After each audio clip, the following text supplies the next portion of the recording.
Welcome back, everybody. My name's Andrew and you're watching the Kelley's Country Life. So today, yes, more electrical. We're gonna have to keep plugging away at this until we can get the inspector out next week to verify everything and give the power company okay to pull power to the house.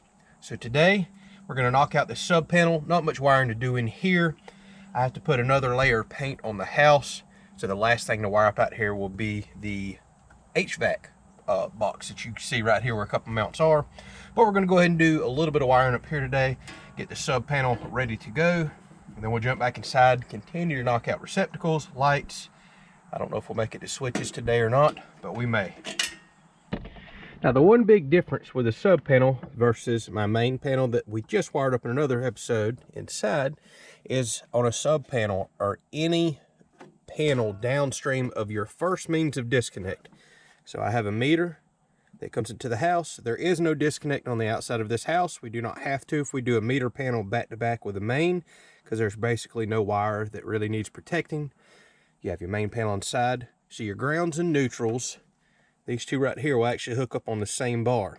But the National Electric Code says anytime you install a panel downstream of that first means of disconnect, you separate out your neutrals. And I had to put in a ground bar here. This is the ground also coming from that main.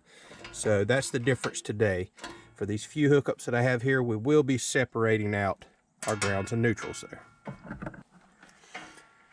Now, the whole reason I installed a sub panel outside was for future add-ons. We're going to do a pull and ease of things like that. But I've got my main panel pretty much overloaded inside. So adding a sub panel outside takes several of these breakers that you're looking at right here, they're about to wire up, off of the main panel and frees up just a few more spaces inside. But again, it also gives me future ease. Now I don't have to go through the house to pull wire outside for some future plans that I have. So we have one receptacle outside right here, which is on the bottom side of this box. That is required to be within 25 foot of an HVAC equipment.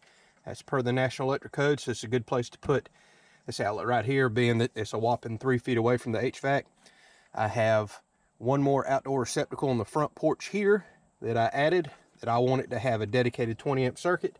And we have our pump and well with this larger 10 gauge wire that runs over not far behind y'all.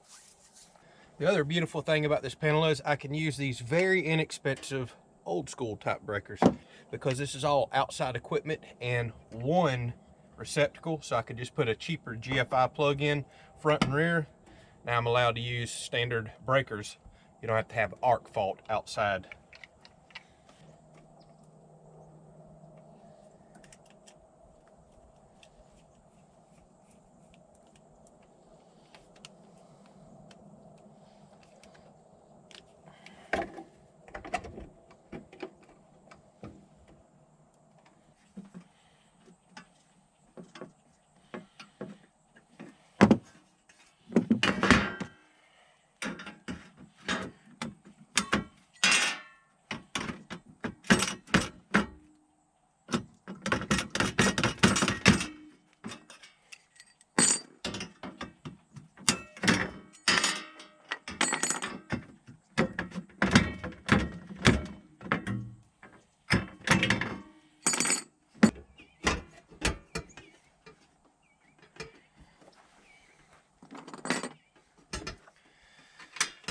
All right, so this is ready to go, and I still have 4 more spaces out here, which is great. Like I said, I do have future plans and add-ons. It'll be nice to knock out the bottom side of this panel, run a wire down, put a breaker in.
All right, well, maybe y'all can see me up here in this attic and hear me over this fan.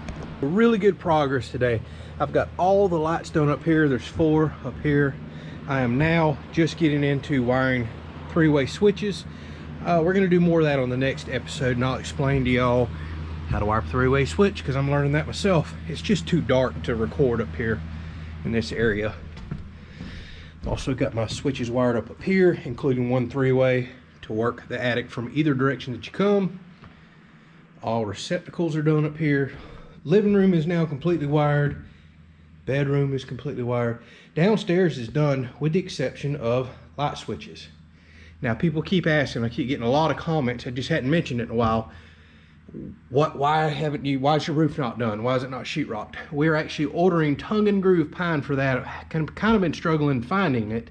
So I'm still looking. I've got one place way out in West Florida that potentially might be able to get it. So this is going to be tongue groove pine. Outside on the porch is going to be probably most likely some sort of ply bead or T111 type board. We're still making our mind up what we want to deck the porch with. So the only things that are not getting wired up right now are these lights, a fan box, and the same exact thing on the porch. Everything else is wired up, ready to go. I am waiting on a few double covers to come in just 2 more days. They're being shipped. I also just started doing my fire alarms in this episode. We've got many more to do. We'll talk about that in the next episode. What code required, how I'm wiring them up. It's just getting so late in the day, so dark up here. It's not worth recording. All right, well, hopefully y'all enjoyed it. 1 more wiring episode, and then I've already got an appointment for the inspector to come out, double check all my connections. I really don't know what he does. I'm assuming he's probably got some tester and he checks plugs, make sure neutrals and grounds are right. I don't know.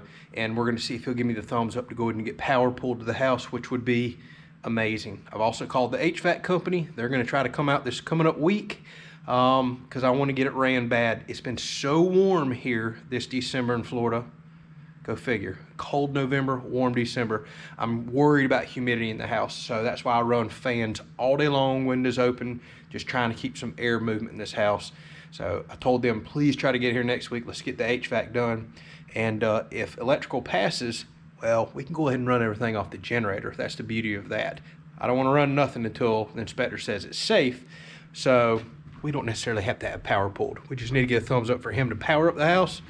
We'll do it with a dadgum generator. We'll run the dehumidifier and cool this place down. Thank y'all so much for watching. Catch you on the next episode.